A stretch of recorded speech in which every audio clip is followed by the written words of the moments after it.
여러분들의 식탁에는 항상 있는 식품들이 무심코 먹었다가 내 몸에 신장 결석이 생길 수도 있는 점 혹시 아시나요? 결석으로 인한 막힘은 심한 통증을 동반하고 신장 기관을 망가지게 합니다. 한번 망가진 신장은 되돌릴 수 없으니 예방에 주의해야 하는데요. 이번 시간에는 평소에 자주 먹는 음식 중 결석을 유발하는 음식에 대해 알아보겠습니다. 영상 시청하기에 앞서 구독과 좋아요, 알림 설정해 주시면 보다 더 유용한 영상을 만드는데 큰 도움이 됩니다. 안녕하세요. 10분 건강입니다. 포만감도 있고 맛도 있어 두부는 다이어트나 건강을 위한 좋은 단백질 식품 중 하나인데요. 식탁에 자주 올라오는 두부도 이 음식과 같이 먹으면 몸에 결석이 생길 수도 있다고 합니다. 그것은 바로 시금치입니다. 시금치에는 수산이란 성분이 들어있어 두부의 칼슘과 만나게 되면 두 성분이 결합돼 수산 칼슘염이 만들어지는데 모든 신장 결석의 약 75%가 수산 칼슘염이란 사실을 보면 알 수 있겠죠. 수산 칼슘염은 칼슘뿐 아니라 철분과 같은 미네랄의 흡수율도 떨어뜨리므로 따라서 시금치와 두부를 함께 먹는 것은 좋지 않습니다. 또한 시금치 단독으로도 너무 많은 양을 매일 먹는 것은 조심해야 합니다. 다행인 것은 시금치를 100도에 끓는 물에 데치게 되면 결석을 유발하는 수산이 거의 사라지게 되는데요. 하지만 성분이 완전히 사라지는 것은 아니기 때문에 참깨까지 넣어 먹으면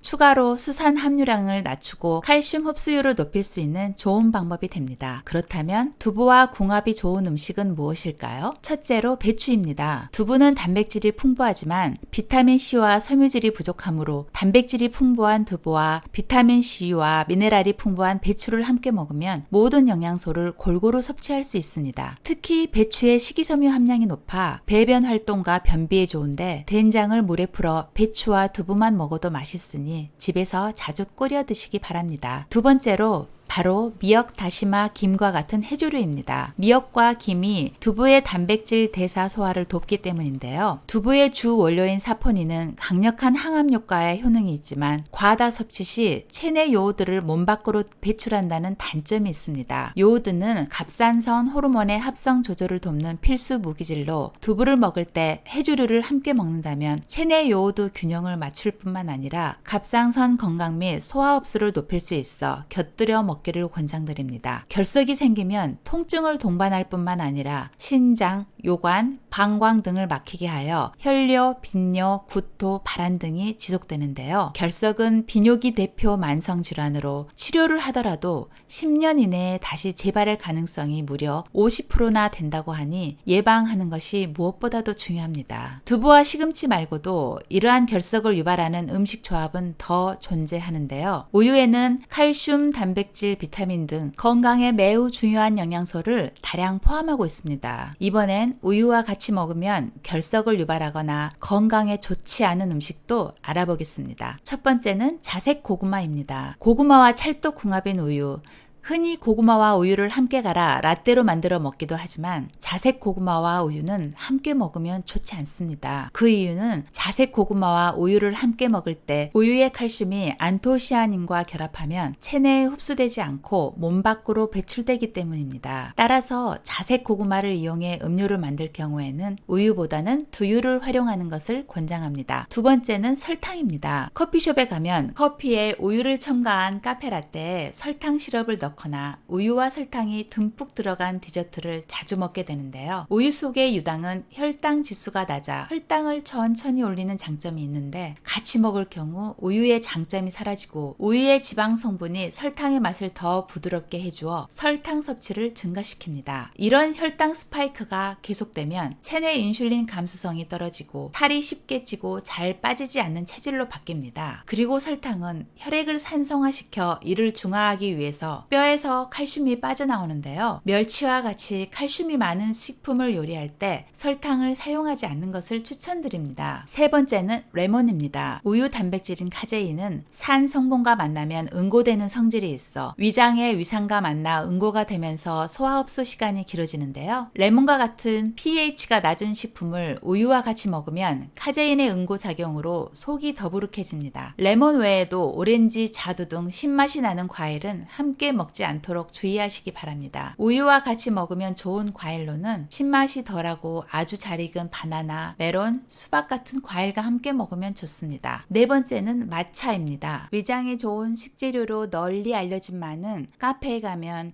마차로 많이 판매되고 있는데요. 우유에 생마를 갈아서 만드는 마차는 시원하면서도 담백하고 고소한 맛이 일품인데요. 우유와 생마 둘 다 건강에 좋은 줄 알고 믿고 마시는 음료인데 오히려 결석이 생길 수도 있다고 합니다. 생마 껍질은 손으로 만지면 간지러운데 이는 껍질에 있는 수산염 성분 때문입니다. 껍질을 제거할 경우 대부분 사라지나 수산염과 칼슘이 만나면 결정체를 형성해 체내에 쌓여 근육통, 신장염, 요로 결석 등을 유발합니다. 특히 고칼슘 저지방 우유는 가장 최악의 조합이라고 하니 피하시길 바랄게요. 다섯 번째, 약입니다. 약을 먹을 때 영양 성분이 더 많을 것 같아 일부러 물 대신 우유에다 약을 먹기도 하는데요. 이러한 방법은 금물입니다. 항생제를 우유와 함께 먹게 되면 우유의 칼슘 성분이 약 성분과 결합하여 약 성분이 혈액 내로 흡수되는 것을 방해하는데요. 항생제 효능을 떨어뜨리지 않기 위해 항생제 섭취 시 2시간 전으로 우유를 마시면 안 됩니다. 또한 우유와 골다공증 치료제를 같이 먹는 것도 금물인데요. 우유는 골다공증 치료제인 비스포스포네이트의 약물 대사를 방해하기 때문에 치료 효과를 떨어뜨릴 수 있습니다. 이처럼 결석을 예방하기 위해서는 생활 습관을 교정하여 위험 요인들을 제거해야 하는데요. 앞서 소개드린 신장 결석을 유발하는 음식 조합들을 피해야 하는 것 외에도 다른 생활 습관들이 있습니다. 첫째는 충분한 수분 섭취입니다. 수분 섭취를 많이 해야 소변을 많이 보게 되면서 결석 형성이 예방되고 만들어진 결석 또한 소변으로 빠질 수 있는데요. 이를 위해 하루 10잔 이상 성인 평균 2리터 정도의 물을 마시고 적어도 2리터의 소변을 보는 것이 좋습니다. 정확한 양을 측정하기 어렵다면 소변의 색깔이 무색에 가깝도록 묽은 소변을 보시는 게 좋습니다. 짙은 색깔의 소변은 농축된 소변으로 충분히 수분을 섭취하지 않았음을 나타내줍니다. 둘째는 레몬 주스입니다. 수분 보충을 위해서는 물이 가장 좋습니다. 그 외에 레몬을 물에 띄어 마시거나